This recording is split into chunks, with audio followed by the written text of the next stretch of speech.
что я, наверное, сейчас по закону, в первую очередь, я должна сказать, что я иностранный агент по решению Минюста.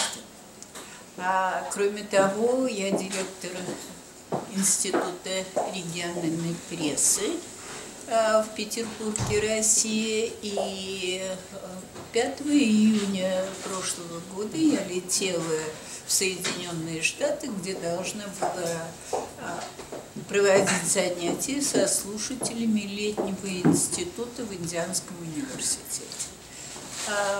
Обычно я приезжаю вовремя, но на этот раз я приехала в аэропорт на час раньше. Меня привез сын, который куда-то торопился. Я сказала: не волнуйся, сынок, я здесь погуляю. И я гуляла, но за 5 минут до начала посадки я подошла к пункту, откуда должна была отправиться на посадку в самолет, и услышала по громкоговорителю свою фамилию. И меня приглашали в какую-то комнату на 3-м этаже. Номер комнаты я запомнила, но идти ли налево, направо, это новый аэропорт, я не знала. И поэтому первого же человека с биркой служащего аэропорта я спросила: скажите, а куда, собственно, мне идти? Он узнал, кто я, сказал: я как раз вас ищу. И я спросила: зачем я вам понадобилась? Он сказал: вы что-то потеряли, мы хотим вам эту вещь вернуть. Я посмотрела, у меня такая память тела, на мне 2 предмета, они оба при мне, я не очень понимала, что они мне хотели вернуть, но все-таки за ним пошла. Когда я пришла, он сказал, что они хотят осмотреть мои вещи. Посреди комнаты стоял мой чемодан, 1 из 2, второго не было. И он попросил меня открыть чемоданчик, который я в самолет брала с собой, и представить мою технику, всю электронику. Он захотел увидеть. Электроника включала в себя компьютер, iPad, 11 флешек, а в кармане лежал iPhone. И не то, чтобы я что-то сообразила, но iPhone я не достала. И он сказал, что они должны все это осмотреть, и я говорю: делайте это поскорее, через 5 минут посадка.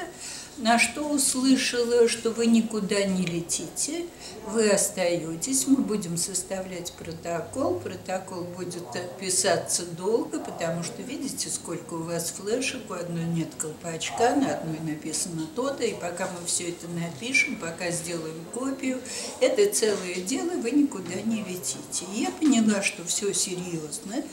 И уже прозвучало приглашение на посадку, и уже я понимала, что я не смогу быть вовремя в самолете. Тогда я достала айфон и позвонила в прессу.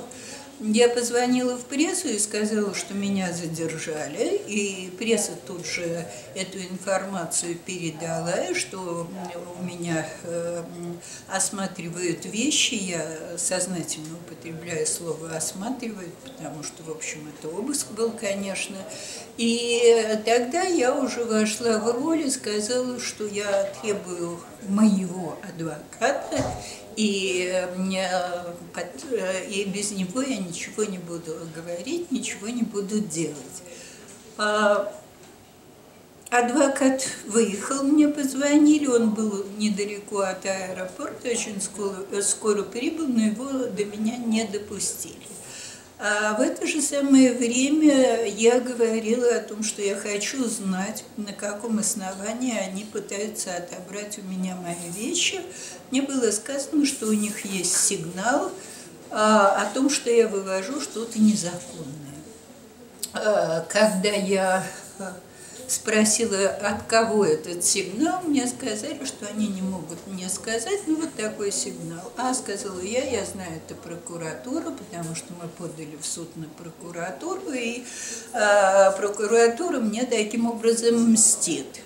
Меня не стали разубеждать, но в разговоре возникло предположение, что это все-таки была не прокуратура, а ФСБ. Но я сказала, что у ФСБ, наверное, больше сообразительности, потому как я езжу каждый год, почти 30 лет, меня никогда не задерживали и ни в чем не подозревали.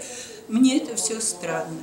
Ну, в общем, перезвоны, разговоры и составление протокола без понятых, когда я сказала, ну, должны быть понятые, тот человек, таможенник, который проверял мои вещи, он сказал, ты будешь понятыми. Это были женщины, которые там работали. Я сказала, ну, они не могут быть понятыми, они ваши сотрудники. Нет, они работают на другую организацию, они просто здесь сидят. То есть вот все вещи, которые я знала о том, как обставляется обыск, они все были нарушены. И, по сути дела, мы так припирались, пока они мне обещали, что придут сотрудники ФСБ, мне все объяснят. Они так и не пришли. Ну, прошло где-то 5 часов, и я сказала, ну, если не они, позовите свое начальство. Пришел начальник и сказал, а что вы возмущаетесь? Вас никто не задерживал, но вот ваши вещи мы должны задержать, а вы можете идти. Я сказала, без вещей не пойду. А он сказал, ну, а чего вы хотите? Я говорю, я должна лететь, меня ждут в Штатах, у меня через день начинается занятие. А он сказал, нет, это невозможно, и так далее, и так далее. Я сказала, нет, вы обязаны мне предоставить возможность улететь. Он говорит, можете через 10 минут улететь. А первая мысль была сказать, нет, я не могу. Я сидела там, я не выходила, я не пила, не потому что мне не давали, потому что в каком-то интервью по телефону меня спросили, вас хоть кормят, вам дают кофе или что-то, на что я сказала, что, наверное, если бы я попросила, мне бы принесли. И мне принесли стакан воды, но я подумала, что если я выпью эту воду, у меня возникнет желание куда-нибудь сходить, а я не хочу оставлять вещи при них, чтобы туда ничего не положили. Поэтому я никуда не выходила, и тут предложение мне, а можете лететь в Штаты через 10 минут? И я подумала, если я скажу нет, то я вообще не полечу, и я сказала да.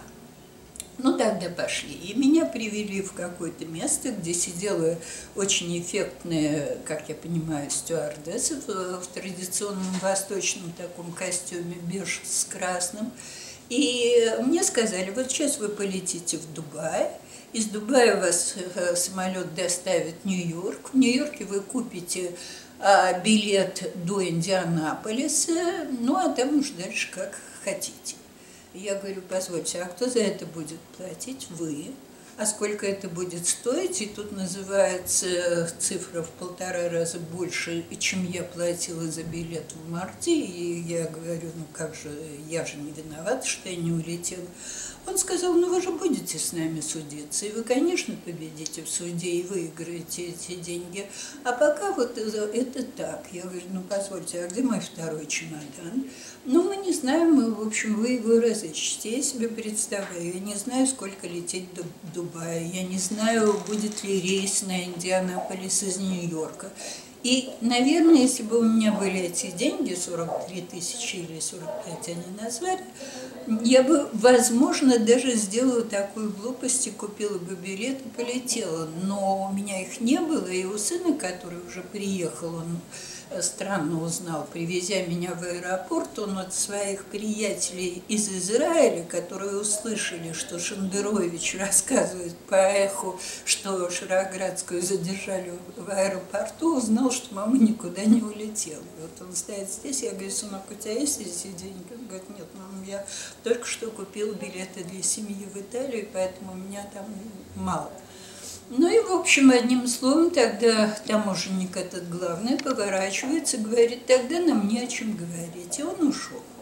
А я так подробно рассказываю, потому что пресса писала, что мне тут же выдали билет, сказали, что все в порядке, и чуть ли не принесли извинения. Этого не было. Это было вот совершенно слово в слово, так как я вам рассказываю.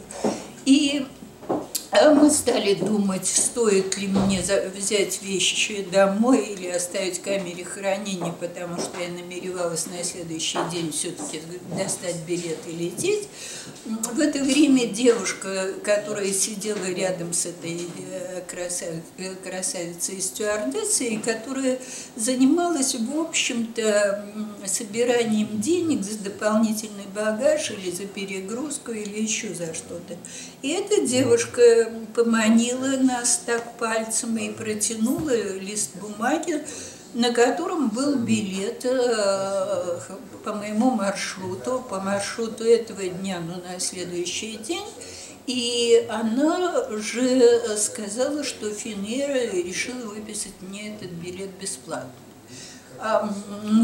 Сын сказал, что сейчас мы объявим об этом по телевидению и так далее. Они сказали, нет, пожалуйста, молчите, потому что они просили не афишировать. Я уехала, дома меня поджидали телевизионщики с канала «Дождь», там еще какая-то телевизионная группа. И, в общем, на следующий день я безболезненно, казалось бы, улетела, но абсолютно с пустыми руками, потому что все, что я подготовила на 2 месяца работы, все это было у меня экспроприировано, так сказать, на 10 месяцев. Недавно мне все вернули, но в iPad так написано на его десктопе, я смогу войти, там рекомендация такая, через 45 лет. Компьютер, соответственно, там новый пароль, я в него войти не могу, но уже есть сигналы, что он заражен, по крайней мере, порнографией, что выскочило на десктоп. И флешки я не рискую никуда втыкать, потому что я боюсь, что они испортят любое действующее оборудование. Вот вся история задержания в аэропорту. Со счастливым концом. Да, мы подали в суд за то, что меня незаконно задержали, за то, что у меня изъяли принадлежащие мне вещи, за то, что мне не предоставили положенного по закону моего же адвоката, не какого-то государственного. И, естественно, в суде мы прошли уже 3 инстанции. Первая в суде, и вторая, и третья инстанции были апелляционные и кассационные. Все признали, что все это было сделано законно, что подозрение было таково, что не забрать эти вещи для экспертизы было нельзя, а что я при этом переживала и что со мной случилось, и как-то, в общем, мы ведь даже не просили никакой за это компенсации. И в течение 10 месяцев я периодически получала уведомления о том, что мои вещи перекочевали из таможни в полицию, из полиции в прокуратуру, из прокуратуры местной, районной они перекочевали в городскую прокуратуру, потом в ФСБ, потом в отдел экстремизма. Из отдела экстремизма они перекочевали снова в таможню, прокуратуру и так далее. Я не могу четко рассказать последовательность. Я никогда не знала, где они реально находятся. Но я точно знаю, и это зафиксировано на десктопе, я могу это даже показать, что 3 января в 2 часа утра с 2 минутами компьютер, мой iPad был остановлен, а тогда же в январе, это, между прочим, была суббота 3, это были праздники новогодние, тогда же в январе был сменен пароль.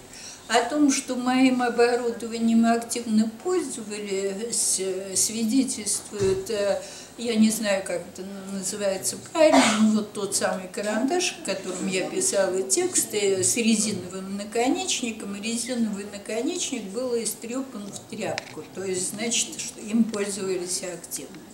И в результате допросов, опросов, переговоров, других судебных заседаний, потому что параллельно шли заседания, связанные с моим якобы экстремизмом и терроризмом, а также с моим нежеланием включаться в реестр иностранных агентов. Это уже совсем другая линия и все. Но это все взаимосвязано.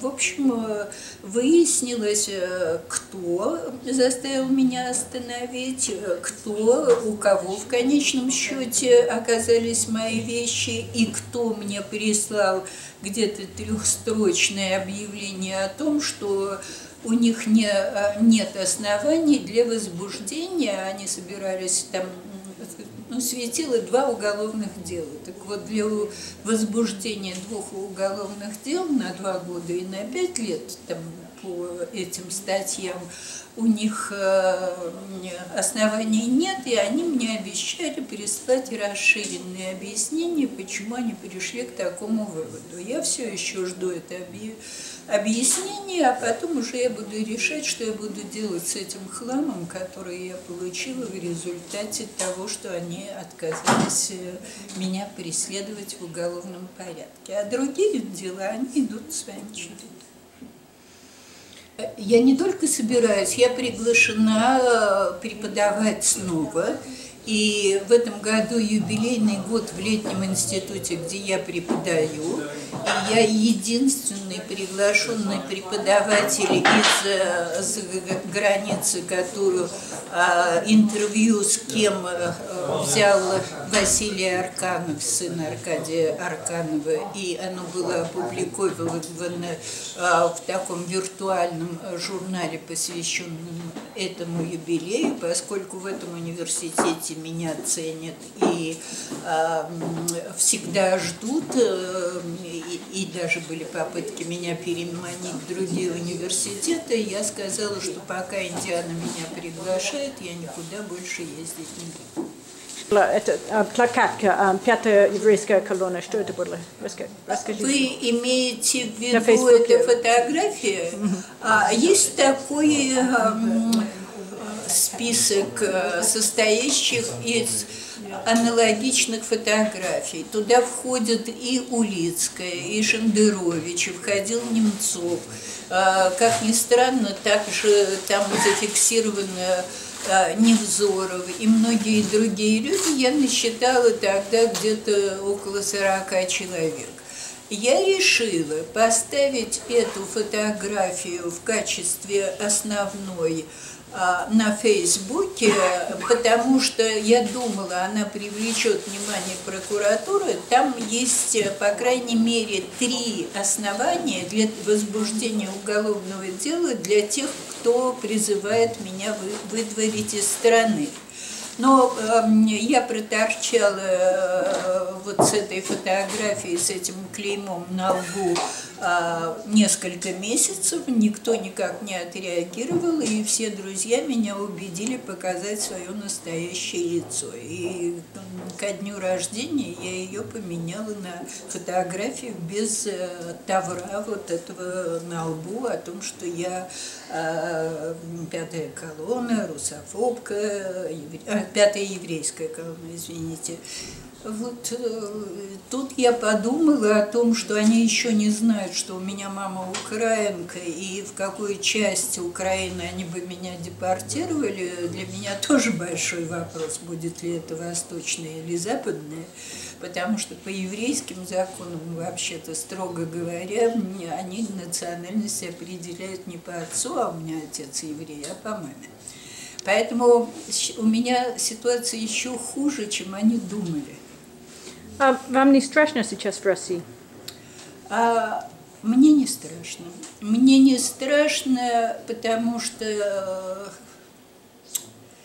вы знаете, мне этот вопрос задавали, когда я выступала в датском парламенте, и они знали, что Анна Политковская занималась в моем семинаре и спрашивали больше о ней и о других, которые пострадали. Я не считаю, что со мной станут расправляться каким-то жестоким образом. А оскорбление и хамство и вот подобного поведения я за свою долгую жизнь, в общем-то, испытала достаточно, но это мой свободный выбор оставаться в России и не эмигрировать. У меня было много возможностей, и реальных, и не в плохие страны, но поскольку я это выбрала, я не претерпелась, я делаю что-то, что вызывает возмущение, возражение, все что угодно, но мне не страшно. Я думаю, что я достаточно пожила, что если даже что-то бы случилось, то это небольшая трагедия.